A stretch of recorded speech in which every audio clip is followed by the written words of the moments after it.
Nataka niwaambie mabinti wenzangu ambao mnanisikiliza, vyombo vya dola, binti yule aliuawa. Binti unayenisikiliza na kuona kwamba wewe hauhusiki na no reforms no election, nataka mfumo ya siasa ya nchi yetu inamgusa kwa single mothers, kwa sababu vijana wamewazalisha na wamekimbia majukumu, hawana uwezo wa kuwahudumia. Sio kwamba wanapenda mama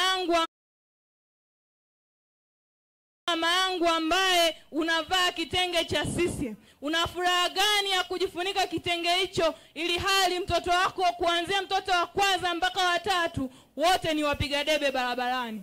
Ukiendelea kung'ang'aniana na wana CCM ambao watoto wao hawasomi Tanzania, watoto wao wanasomeshwa nje, wanaolewa nje, mtoto wako ataishia kwa single mother na mpiga debe. Tuungane wote, twende tukaseme no reforms no election, tukapate viongozi wazuri watakaowekea watoto wetu mazingira mazuri ya kupata ajira, na sisi tukala matunda ya watoto wetu. Peoples!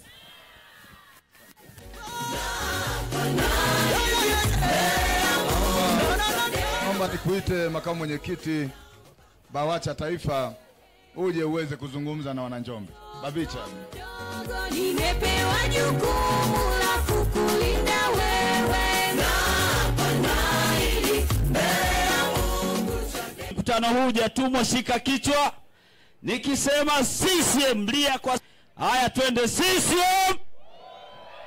CCM. Nataka mlie kwa sababu Mheshimiwa makamu mwenyekiti wa chama taifa Mheshimiwa John Heche, Mheshimiwa mwenyekiti wa vijana Mheshimiwa Deogratias Mainyira, dada Rose Mayemba, mjumbe wa kamati kuu ya chama chetu. Nchi hii miaka yote toka tumepata uhuru, mkoa wa Njombe na maeneo jirani, mimi natoka Iringa, maeneo yote, vijiji karibu vyote, vitongoji vyote vinaongozwa na CCM. Uongo? Vinaongozwa na nini? Matatizo mnayaona hapa yote sababu sio Chadema. Uongo ukweli? Matatizo mnayaona hapa, changamoto sio ACT Wazalendo wala vyama vya upinzani. Uongo? Nataka kusema haya kwa sababu matatizo makubwa ya nchi hii chanzo chake ni Chama cha Mapinduzi. CCM haina sera tena ya kuwakwamua wananchi wa Njombe kwenye kilimo, biashara, barabara zenu, ajira kwa vijana wenu na kadhalika.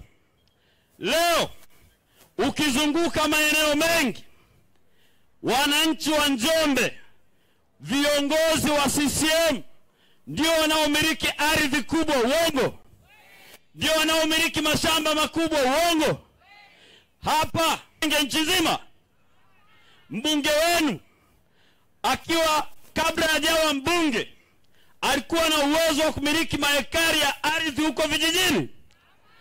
Wanafanya haya yote kwa sababu wamewageuza kuwa kondoo, na kwa sababu wanafanya haya kati sasa, vijana wenzetu, wananchi wa Njombe, tusimame pamoja na Chadema, tutakuwa na thamani.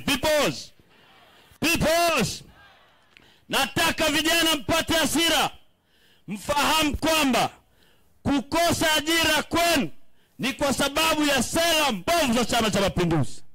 Leo huwezi kupata ajira nchi hii kama hauna mtu anayefanya kazi pale hospitali wewe uliyesomea udaktari. Leo huwezi kuwa mwalimu kama hakuna mtu anayekupa connection. Uongo? Watoto wa wabunge wenu, madiwani wenu ambao mmewapa dhamana ya kusimamia maisha yenu hawasomeshi watoto kwenye shule zenu. Uongo? Wanasoma kwenye shule ambazo sio za serikali.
si ndio? Lakini hao ambao wanatuambia elimu bure, kwa nini hawaiamini? Zungumza na wananjombe. Zungumza na wananjombe. Nataka tume huru. Nataka tume huru. Tume huru. Tume huru. Tume huru. Tume huru. Nataka tume huru. Tume huru. Asalamu alaikum. Bwana Yesu asifiwe. Tumsifu Yesu Kristo. Mwana kondoo ameshinda. Ndugu zangu wana Njombe, naitwa Askofu Mwana Mapinduzi Maximilian Machumu Kadutu, nimetokea Dar es Salaam. Niko pamoja na msafara wa Mheshimiwa Makamu Mwenyekiti Mheshimiwa John Heche. Nimejitokeza hadharani kuwatetea waumini wangu. Ukiwa askofu sio msimamizi wa kanisa, ni mwangalizi wa kila mwenye roho. Kwa maana nyingine mimi ni kiongozi wa kiroho. Kwa hiyo nawatetea wote hapa. Na nataka niseme tu machache. Jambo la kwanza, nimeungana na wapiganaji kama kina Lissu na Heche kwa sababu agenda yao ya no reform, no election na ielewa. Na kwa sababu nimeielewa na mimi nilivyo mkweli, kuna wasema kwamba bwana wanasiasa waongo sana hawa, sio? Lakini wa CCM sio Chadema. Lakini viongozi wa dini sio waongo. Ni wa kweli kwa sababu nawajibika kwa Mwenyezi Mungu. Nikidanganya kwenye jukwaa kama hili, hata kanisani hawataniamini. Nisikilizeni niwaambie ukweli ndugu zangu. Wanadai no reform, no election kwa sababu ukisikia election ni mali ya mwananchi. Ni mali yako wewe. Ni haki yako wewe. Kwa mujibu wa katiba ibara ya 8 nasema mamlaka yote itatokea kwa wananchi. Ndio mnaweka viongozi. Lakini hamjawahi kufundishwa, hamjawahi kuelimishwa, na kwa sababu hamjawahi kuelimishwa mnafikiri uchaguzi au kura ni mali ya serikali. Sio mali yao, ni mali yetu sisi. Wasiingilie kwenye mali yetu. Tutaamua tufanye uchaguzi au tusifanye uchaguzi, tutaamua wenyewe. Si mali yetu bwana. Tufanye ndio tusifanye. No, kuna cha kutufanya. Tunaamua tufanye mwaka huu au mwaka kesho. Si ni mali yetu? Kwa mujibu wa katiba tuwakabe hapo. Sasa wametengeneza tume. Tume ni kama msimamizi wa mali yetu. Ni kama msimamizi wa mali yetu.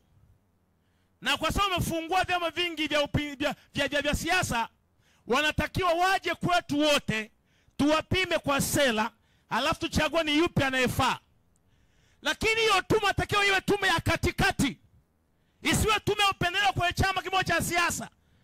Na si kama viongozi wa dini tukubali. Sasa hiyo tume ya uchaguzi inatokana nani? Kwa mujibu wa katiba, tume ya uchaguzi hiyo imewekewa kinga ambayo ndugu zangu ukisikia unashangaa. Katiba yetu ya Jamhuri ya Muungano wa Tanzania ile ibara ya 74:12 inasema kwamba hiyo tume ikishatengenezwa kuteuliwa hairuhusiwi kushtakiwa mahali popote. Samahani. Hairuhusiwi kushtakiwa mahali. Yaani tume ikitengenezwa, nani kaitengeneza? Ikitengenezwa hairuhusiwi kushtakiwa mahali popote pale itakachofanya. Na kwa ibara ya 41:6 inasema tume ikitangaza matokeo ya rais hayaruhusiwi kuhojiwa mahali popote. Unanisikia ndugu zangu? Huyu tume nani huyu? Nani huyu? Yeye ashtakiwi, afanye madudu yake. Mjibu wa ibara ya 46 kipengele kidogo cha 7. Rais ashtakiwa akiwa madarakani na akitoka madarakani. Kwa maana nyingine ni kwamba Jaji Mwambegele akisimama kwenye kichuguu mahali akatangaza Samia ameshinda, yeye mwenyewe hashtakiwa. Hali hiyo mnakwenda kwenye uchaguzi kama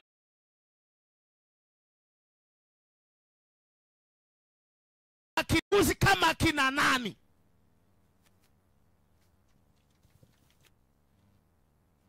Kwa sababu kama tume hiyo na kinga, tungesema kwamba mheshimiwa makamu kwamba basi angalau tume wakiharibu tuwashtaki, sio? Hawashtakiki. Tunasema basi jamani, wakitangaza matokeo, si tuna kopi za yale matokeo ya kila kituo, tukahoji mahakamani matokeo ya jamani sio sawa, wanasema hayahojiwi, yanakinga. Huyo rais huyo aliyeteua tume nzima nzima kuanzia mwenyekiti mpaka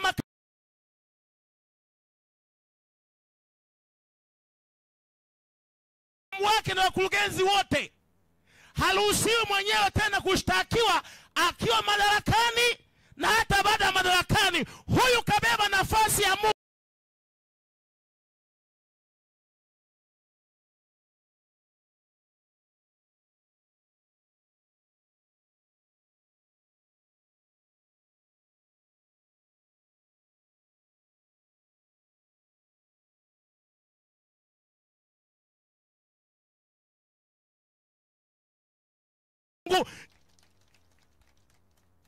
Nataka reform.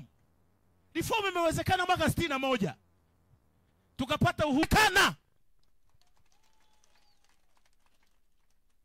Nimalizia kusema kwa namna ya uchaguzi ulivyokwenda, rais amejibebesha umungu. Amejibebesha umungu. Na kwa sababu amejibebesha umungu, kila mtu anamwabudu, kila mtu anamsifu. Zuia mvua. Wakijenga matundu ya choo, kaleta mheshimiwa rais. Paka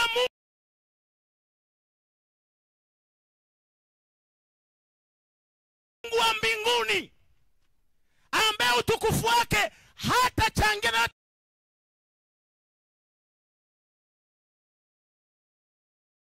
yule haabudiwi yake.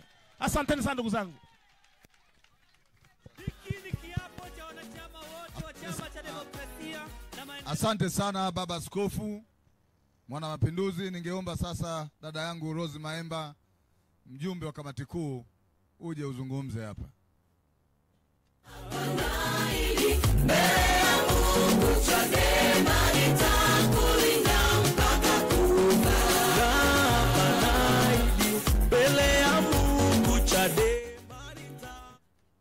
Watu wa Njombe peoples. Watu wa Njombe peoples. Kipekee nichukue nafasi hii kuwashukuru sana kwa kufika kwenye mkutano wetu. Sio kwa sababu hamna kazi za kufanya nazo, lakini hata hili lililo mbele yetu lina umuhimu mkubwa ambao kimsingi unakwenda kulinda hata kazi hizo tunazokwenda kuzifanya. Mheshimiwa Makamu Mwenyekiti wa chama chetu upande wa Tanganyika John Heche, Mheshimiwa Dr. Wilbrod Slaa, tunashukuru sana kwa kuwa sehemu ya msafara huu. Mwenyekiti wa la vijana taifa Deogratias Mainyila, pamoja na viongozi wengine wote ambao mmeambatana na msafara huu wa mwenyekiti makamu wetu, tunawakaribisha sana Njombe. Mheshimiwa Makamu Mwenyekiti, tunafahamu hii si mara yako ya kwanza kuja Njombe. Umekuja hapa mara nyingi, na ni bahati mbaya kila unapokuja huioni Njombe ikibadilika. Kila unapokuja unaiona Njombe ni ile ile. Na Njombe wenzetu Chama cha Mapinduzi wameigeuza kama ni koloni lao hivi. Njombe wanadhani kama ni mali ya Chama cha Mapinduzi. Kinachosikitisha, ambacho pengine kinapaswa kuwa kinawashangaza wana Njombe, ambacho kinapaswa kuwasaidia watu wa Njombe kufanya maamuzi, ni kwamba pamoja na Njombe kugeuzwa koloni la Chama cha Mapinduzi, bado wananchi wa Njombe wana changamoto kibao.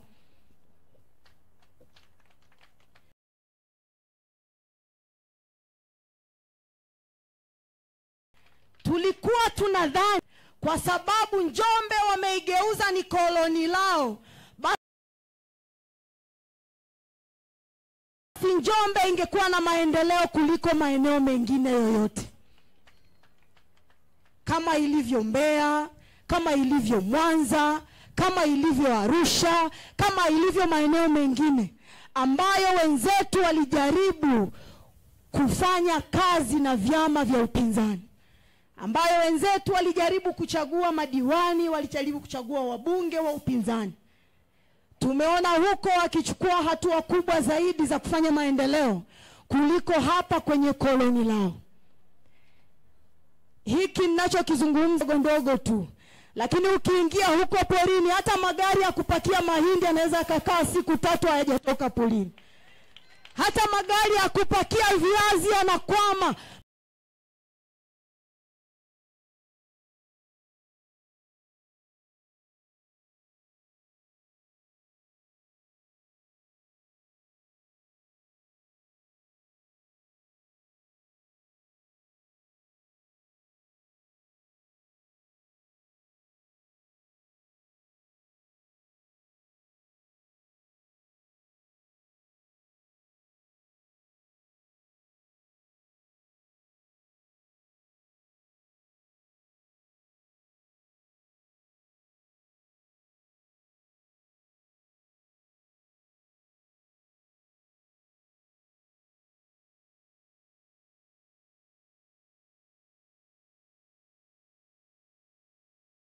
Madereva wanagoma kusha.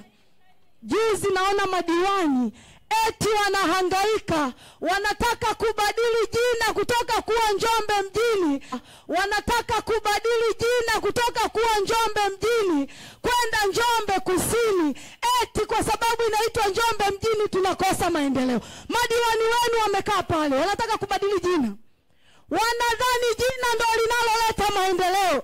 Hawadhani kwamba maendeleo yanaletwa na utashi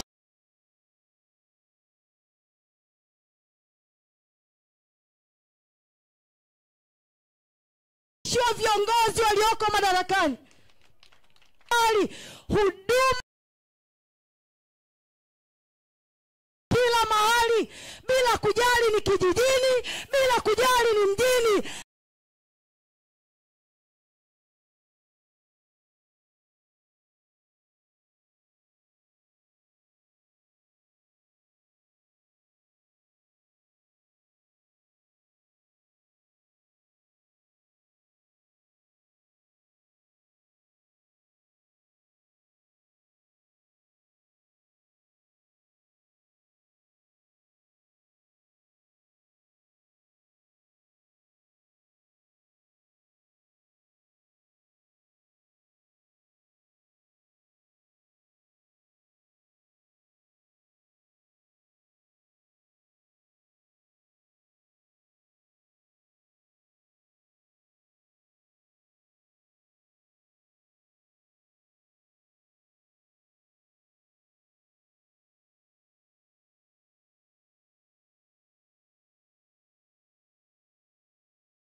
madiwani kujadili wabadilishe jina.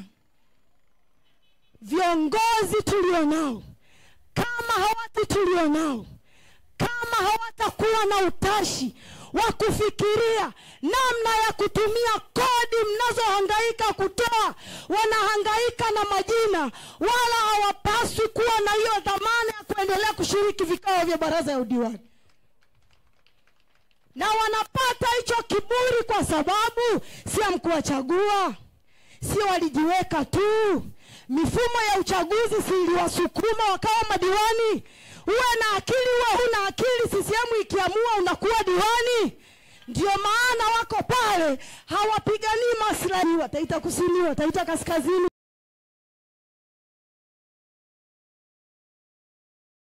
Wako pale, hawapiganii maslahi. Wataita kusini, wataita kaskazini. Mradi wa saini posho, maana hawana akili ya kujadili mambo ya maana.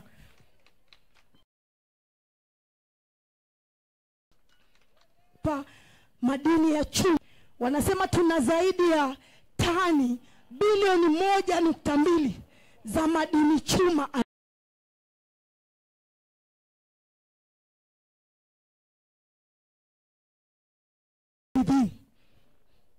Na Mungu alivyowaajabu na makaa ya mawe ya kuyeyushia madini chuma. Na Mungu alivyowaajabu akatupa hapa Iringa hapa kuna mchanga wa kuchenjulia kile chuma. Yaani Mungu kila kitu kakiweka hapa. Kwa sababu alitaka msihangaike kutafuta makaa ya mawe ya kuyeyushia chuma chenu, akawapa makaa ya mawe. Akaona sasa chuma kitatenganishwaje, akawapa mchanga hapa Iringa. Lakini Tanzania inaagiza chuma. Ukiangalia ripoti ya mwaka 2022-2023, chuma kinachoagizwa kuletwa kwenye nchi hii kinagharimu zaidi ya trilioni 3 kila mwaka. Chuma hiki ambacho kiko hapa Ludewa, ambacho Mungu ametupa bure, ambapo tulidhani tungepata viongozi wenye maono, wenye utashi wa kukigeuza kile chuma kiwe ni nondo, wa kukigeuza kile chuma ziwe ni hivi vifaa vyote vinavyotokana na chuma. Tulipaswa vinatoka hapa Njombe. Watu walipaswa kuwa wanasafiri kuja kuchukua mizigo hapa kwenda nayo. Hatuna viongozi wenye utashi, hatuna viongozi wenye maono. Tunatumia mabilioni ya fedha kuagiza vitu nje ambavyo Mungu ametupa hapa Tanzania. Hayo ni madhara ya mfumo wa chama kilichoko madarakani, ambacho kinadhani kwa sababu kimejiweka kinaweka watu ambao hawawezi hata kutafakari sawa sawa. Na ukienda CCM, hata kama ulikuwa na uwezo mzuri wa kutafakari, uwezo unaanza kupungua kidogo kidogo. Hapa hapa Lupembe, namalizia, hawa wenzetu wa Lupembe hawa ambao hawajawahi kuichagua Chadema, watu wa Lupembe, ninyi mnafahamu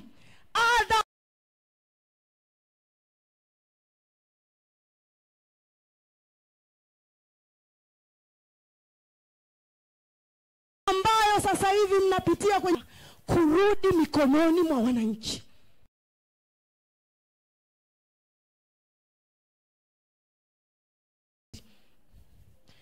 Ikaamuliwa ufanyike ukaguzi wa uthamini wa mali zile zilizoko pale, ili yule mwekezaji arudishiwe fedha yake, ninyi mrudishiwe kiwanda chenu. Umefanyika ukaguzi 2023, kamilisha, wamepeleka ripoti haiji kusomwa, hakuna kinachoendelea. Mnasikia tu wamebadili tayari mwekezaji pale, ameletwa mtu mwingine anaitwa Msambwa, something like that. Wanasema huyo ndo mwekezaji mpya, na ninajua hata ninyi hamkutaarifiwa. Mlikuta tu tayari mmeletewa mwekezaji mwingine, wakati mahakama miaka 4 iliyopita ilitoa amri ya kiwanda kurudi kwa wananchi. Sasa ninyi watu wa Lupembe tunasema chini ya CCM kile kiwanda watabaki wanawachezea tu, akitarudi. Na kwa sababu mifumo ya uchaguzi iliyopo hairuhusu ninyi kujichagulia viongozi wenu, Chadema imekuja na no reforms, no election. Tubadilisha mifumo ya uchaguzi.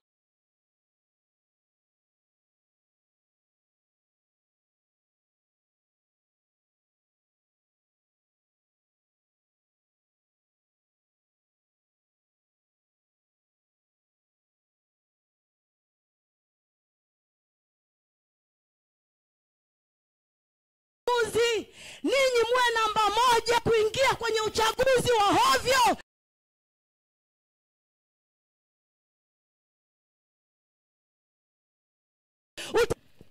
Viongozi wa serikali, nimeambiwa mpaka mbunge wenu saizi amewakataa, anashindwa kupiga ajibisha.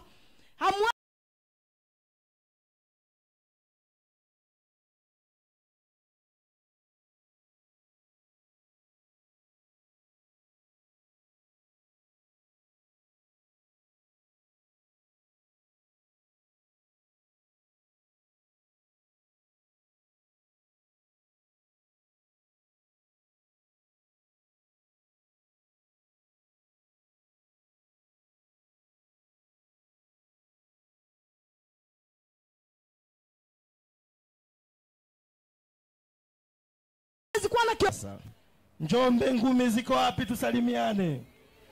Njombe ngumi ziko wapi tusalimiane?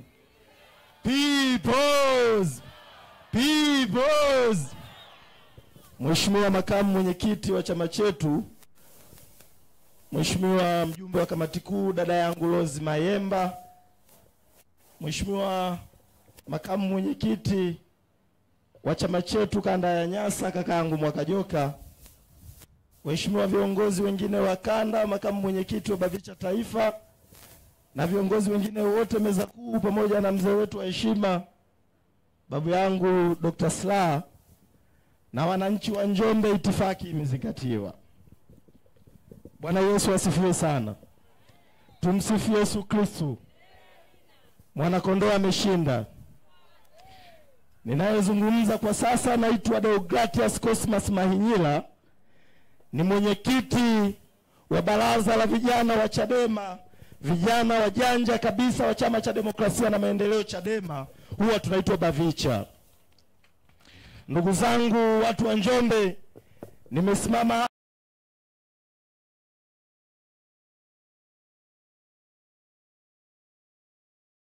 hapa kusafisha njia tu kidogo, kwa sababu chama chetu kiliyemtuma abebe ujumbe wa chama hapa Njombe kuja kuwaambieni ni makamu mwenyekiti wa chama. Kwa hiyo mimi nimesimama hapa kusafisha njia kabla hajaja, na mnajua watu ambao huwa wanapita kusafisha njia noma yao huwa ikoje. Kwa hiyo ngoja nilete noma kidogo, halafu makamu mwenyekiti wa chama atakuja kusawazisha mambo. Chama chetu kimeazimia kwamba kusipokuwepo na mabadiliko ya mfumo na sheria za uchaguzi kwenye taifa hili, hakutakuwepo na uchaguzi. Mambo haya ndugu zangu watu wa Njombe, Chadema tunayasema leo, lakini kwenye taifa hili yalianza kusemwa mwaka 1991 na Jaji Nyalali, tume ambayo iliundwa na serikali ya Tanzania. Mambo haya yalisemwa mwaka 98 na Jaji Kisanga na tume ya serikali ya Tanzania. Mambo haya yamesemwa mwaka 2003 na Jaji Mark Bomani na tume ambayo iliteuliwa na iliundwa na serikali ya Tanzania. Mambo haya yamesemwa mwaka 2013 na Jaji Warioba na tume ambayo ilitumia mapesa ya Watanzania.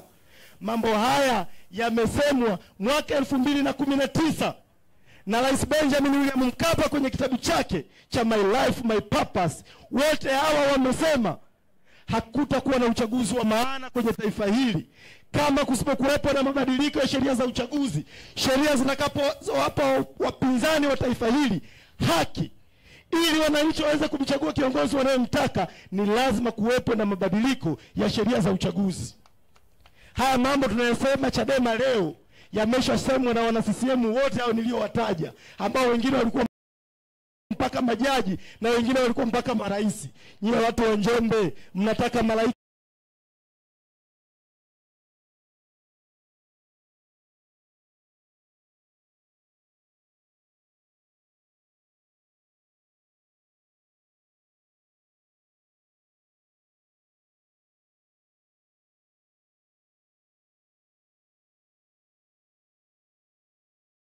ashuke aje waambie kwamba muunge mkono no reform na eleka jela na kunifungulia mashtaka ya uhujumu. Kila kitu changu ninachomiliki kwa umri huu mfukoni, nikasema naenda kugombea uwenyekiti wa kijiji kijini kwetu. Jambo la kushangaza, na sababu zao huwa ni hizo.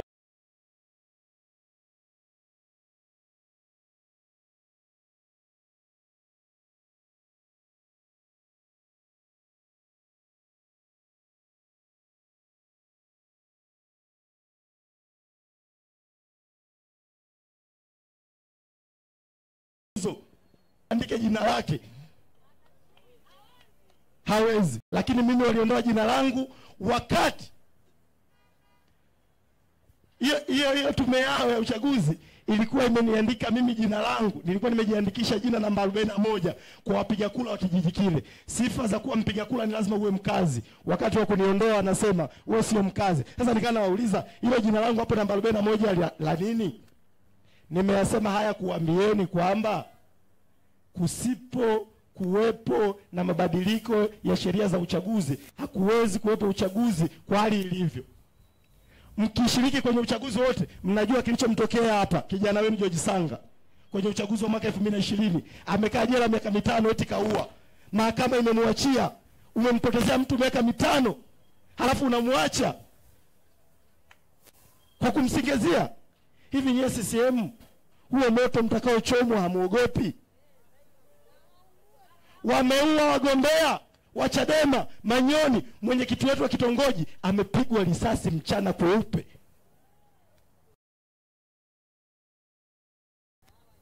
Na hawa polisi wameua kijana Tunduma, wameua vijana sehemu zote. Akija hapa makamu mwenyekiti akisema mambo ambayo polisi wamefanya kwenye chaguzi,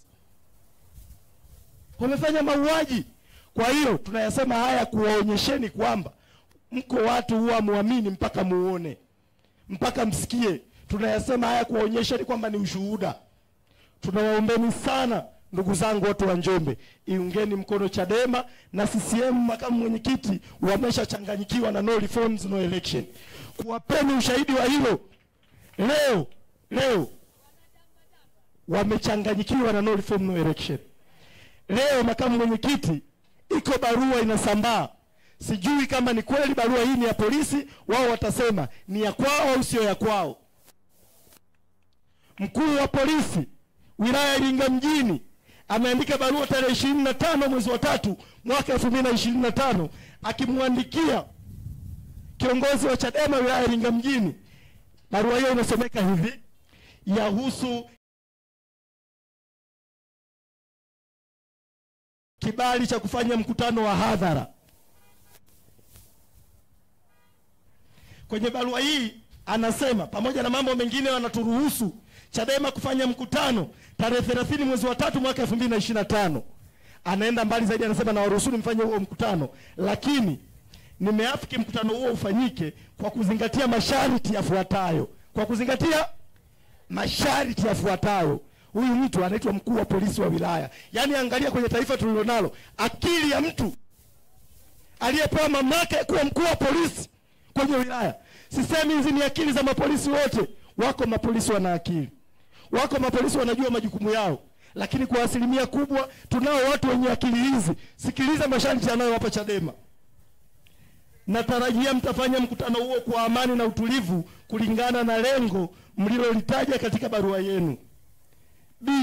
Hamruhusiwi kutoa kashfa kwa mtu binafsi au chama chochote cha siasa. Kufanya hilo ni kosa kisheria na kunaweza kuleta uvunjifu wa amani.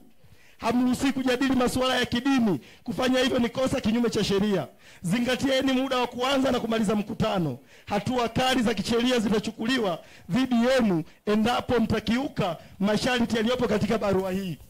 Sasa watu wa Njombe, mnaweza mkawa mfahamu angalau kwa kidogo tu. Mimi nimesoma ni wakili wa mahakama kuu, naweza nikawa sijui mambo mengine kidogo kwenye sheria, lakini sheria za kuhangaika na polisi, haki ya Mungu nazifahamu. Sasa nikuulize IGP na niwaulizeni wakuu wa polisi vituo vyote Tanzania nzima, ni sheria ipi inawaambieni chama cha siasa kikiwapa taarifa ya kufanya mikutano ya hadhara mnayo mamlaka ya kuandika, ya kuwapa kibali? Hicho kibali ni kwa mujibu wa sheria gani? Hamna mamlaka ya kutoa kibali. Mamlaka, sheria inasema vyama vya siasa vitawapeni taarifa. Yaani kama wewe kakaangu hapo, kakaangu Masonga au kakaangu Sosopi, unamwaga mke wako, unampa taarifa mke wako kwamba nitatoka narudi baadaye, alafu anakuambia asubiri kwanza, sasa nimekupa ruhusa ya kuondoka. Yaani unampa mtu taarifa halafu yeye anajipa mamlaka kwamba anakupa kibali.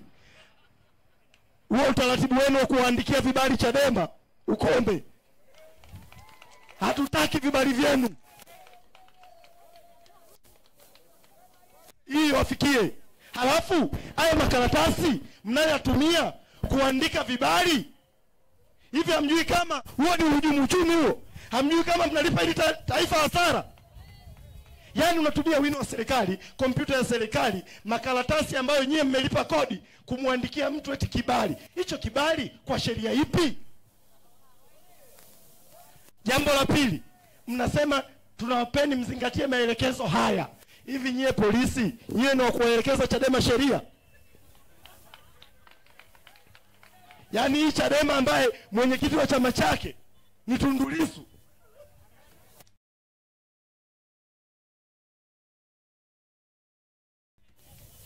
hivi nyie watu wa Njombe mnamfahamu Lissu? Mmewahi kumuona Lissu akiwa mahakamani? Mnaujua uwezo wa kisheria wa Lissu? Sasa leo polisi nyinyi ambao kila siku mnawasingizia Chadema kesi mahakamani, hamshindi hizo kesi, mnatuelekeza sheria Chadema. Mnaielekeza Bavicha ambaye mwenyekiti wake wa Bavicha ni wakili wa mahakama kuu ya Tanzania na mahakama zilizo chini yake, mnamwelekeza sheria. Hivi nyinyi polisi mnawaambia Chadema wazingatie sheria, hayo mambo mmewaambia CCM? Hivi nyinyi polisi mnajua jukumu lenu, mlikuwa mnapaswa mpaka sasa hivi muwe mmemkamata Makala yuko lock up? Mnafahamu hilo? Ina maana mkumsikia Makala anasema Chadema tunakusanya hela za tone tone na NIMO kwa ajili ya kuunga operation ya no reform no election, ili mkiunge chama chetu kifanye kazi zake. Makala anasema Chadema wanakusanya hizo hela ili wakalete virusi vya mpox na Ebola. Hivi huyo mtu alipaswa kuwepo uraiani? Hivi nyie polisi nyewe kuielekeza hii barua yenu mlipaswa kuandikia Chadema au kuandikia CCM na Makala? Kwa nini mnatufanya tusijione kama ni watu tunaopaswa kuishi? Kwa nini mnatuongezea hasira ya kuona dunia sio eneo salama ya sisi wengine kuishi? Maisha ni zawadi tuliyopewa na Mwenyezi Mungu, sio na Rais Samia.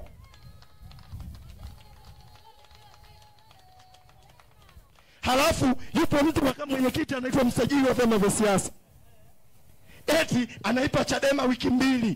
Sio mjibu nani, mimi hata simjui jina lake. Halafu ameulizwa hawa CCM na Makala kuhusu Chadema na virusi vya mpox vipi? Anasema nimeshachukua hatua na hili jambo tunalishughulikia. Yaani kwa Chadema unawapa wiki 2, lakini kwa CCM hutaji siku, unasema tu tunalishughulikia. Sasa nikwambie na wewe msajili wa vyama vya siasa, hii Chadema inayoongozwa na mwenyekiti Tundu Lissu na makamu mwenyekiti John Heche na mwenyekiti wa baraza la vijana Deogratias Mainyila, hutaweza kuitisha na hatutishiki. Ndugu zangu watu wa Njombe, Bavicha tutaandaa mikutano yetu, tutakuja kuzungumza. Nimeona kidogo nilete noma ili makamu mwenyekiti akija akute barabara iko safi. Nawashukuruni sana, naombeni sasa naombeni sasa niwaage. Watu wa Njombe, ngumi ziko wapi? Tusalimiane. Watu wa Njombe, ngumi ziko wapi? Tuagane. Hebu kunja ngumi na uzungushe tuzione. Hao wanahabari wanataka wazione ngumi zenu. Watu wa Njombe, ngumi ziko wapi? Tuagane. Peoples! Peoples! Nawashukuruni sana kwa kunisikiliza. Mungu awabariki sana. Yasili, Vivans, Vivans, Chadema, kumekucha. Ndugu zangu Peoples, nafikiri mnasikia majembe sio? Wajitathmini, yani kila aliyetajwa hapa jitathmini. Tuko vizuri na tumekamilika, si ndio jamani? Alafu mtu kama huyu CCM kwa akili mbovu kabisa wanasema hajui kusoma na kuandika. Wana Njombe, mnaamini hilo? Ndugu zangu, baada ya kuzungumza wote waliozungumza, naomba Mheshimiwa Makamu Mwenyekiti nitumie nafasi chache kabisa kabla sijamkaribisha baba yetu Dr. Willibrod Peter Slaa na wewe pia uweze kuzungumza na wana Njombe. Ninaomba nizungumze na nyinyi kidogo, ndugu zangu wana Njombe. Kwanza, jambo la kwanza Mheshimiwa Makamu Mwenyekiti, nikwambie kanda yetu ya Nyasa ni kanda tajiri sana sana. Kila mkoa una rasilimali za kutosha. Ukija Njombe hapa umesikia ni wakulima wazuri sana wa misitu na miti. Lakini ukienda wana madini, wana chuma, wana kila kitu na wanalima mazao mbalimbali. Kwa hiyo Mheshimiwa Makamu Mwenyekiti, nadhani ukifika hapa utazungumza yote ambayo yanaendelea katika kanda yetu ya Nyasa na mkoa wetu wa Njombe. Lakini ukweli Mheshimiwa Makamu Mwenyekiti ni kwamba Njombe ni kati ya wilaya tajiri kabisa katika nchi hii. Ni kati ya halmashauri tajiri kabisa katika nchi hii. Leo Njombe wana uwezo wa kukusanya zaidi ya bilioni 7 kwenye halmashauri yao. Lakini wananchi wa Njombe mpaka leo, mvua zikishaanza kunyesha, huwezi kuamini viazi vinaozea barabarani, magari yanakwama huko. Wanashindwa kuleta mazao yao ya miti, wanashindwa kuleta mazao ya mbao katika masoko yao ili waweze kupata fedha. Hii yote ni kazi ya Chama cha Mapinduzi. Lakini nataka kusema ndugu zangu wananchi wa Njombe, ni lazima mfike mahala mbadilike. Mkibadilika ni lazima mtaletewa maendeleo, na ndiyo maana watu wanaona kama nyinyi mlishawazoea CCM na wanaona kama ndugu zao na CCM. Lakini nachotaka kuambieni, maeneo yote waliochagua upinzani, maeneo yote ambayo kuna upinzani katika taifa hili, maendeleo yanakwenda kila siku, na ninataka niwape mifano mbalimbali na mtakubaliana na mifano hiyo. Ndugu zangu watu wa Njombe, watu wa Tunduma walichagua mbunge wa Tunduma, wakachagua baraza lote la madiwani la Tunduma. Watu wa Mbeya mjini walichagua mbunge wa Chadema, wakachagua baraza la Chadema. Ukienda Iringa walichagua Chadema.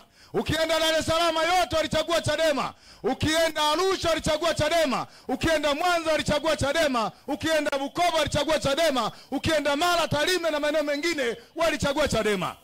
Nendeni mkaangalie katika maeneo hayo. Maendeleo ni makubwa kuliko Njombe. Nyinyi wana Njombe ambao mmesema CCM ni ndugu zenu, na wao wanasema nyinyi ndio watu wao wa karibu, wanawanyonya mpaka mwisho. Leo mnaakili kuliko watu wa Dar es Salaam wanaochagua upinzani. Mnaakili kuliko watu wa Arusha wanaochagua upinzani. Mnaakili kuliko watu wa Mbeya mjini wanaochagua upinzani. Mnaakili kuliko Iringa. Mnaakili kuliko maeneo mbalimbali ambako kuna huduma zote, na bado kuna lami zinapita katika maeneo hayo, na hata kwenye mitaa kuna lami mji mzima, na kwenye maeneo kwenda mashambani nako wameweka lami.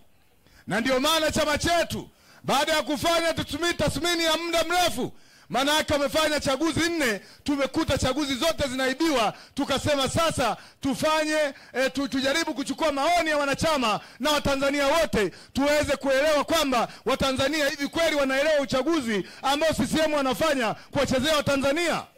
Tukasema ngoja tukifanye jambo hili.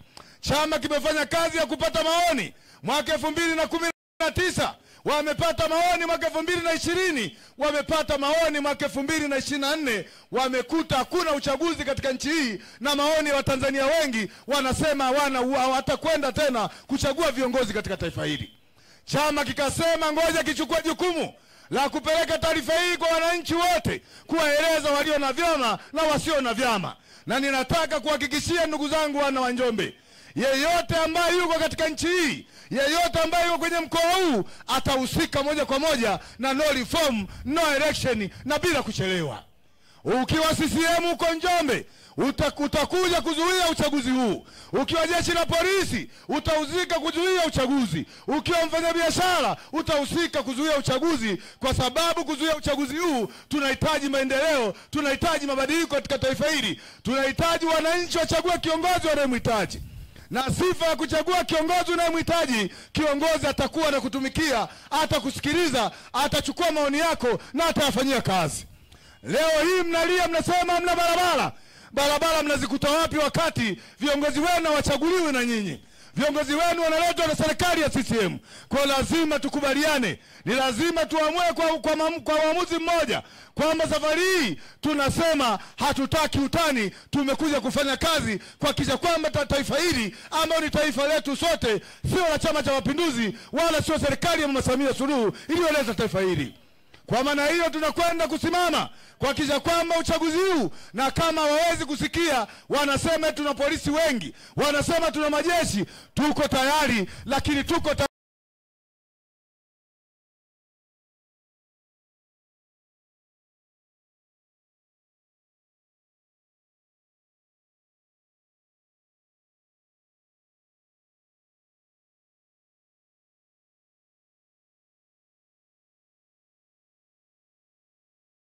kwa ajili ya kudai haki zetu na kudai haki za Watanzania. Kwa tunaambia polisi, mtashiriki na mtashiriki vizuri, kwa sababu tunaamini tutakuwa na nyinyi fisadi wananchi katika taifa hili, kwenda kwa nyima wananchi maendeleo. Leo wana Njombe, wewe ukiugua hapa unapelekwa kituo cha afya au unapelekwa zahanati, ukifika kwenye zahanati pale unakuta dawa hamna. Wamesema tukate bima za afya. Leo ukienda na karatasi ya bima za afya, ukimkuta mhudumu kwanza anakuchukia, kwa sababu kwanza dawa za bima ya afya hazipo hospitalini. Unakuwa adui wewe, badala ya serikali ya Chama cha Mapinduzi. Tunahitaji mabadiliko katika nchi hii.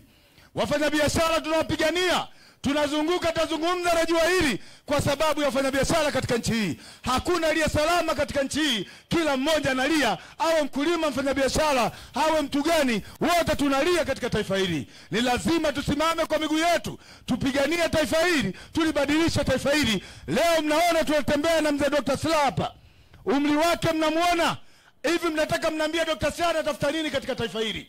Umri umekwenda, lakini bado anahitaji wajukuu zake, anahitaji watoto zake, hakikishe kwamba taifa linabaki huru na Watanzania wanakuwa huru na wanapata matunda ya taifa hili. Sasa wewe ndugu yangu mwana Njombe uliyekaa nyumbani, uliyefungua duka, utakuwasikiliza Chadema, kwa kweli hututendei haki. Tunahitaji mabadiliko katika taifa hili. Mheshimiwa Makamu Mwenyekiti, mimi ni mwenyeji wa hapa, nitazungumza siku nyingine. Ngoja niwaachie muda mrefu ili muweze kuzungumza na wana Njombe, ili waweze kuwasikiliza mnasema nini.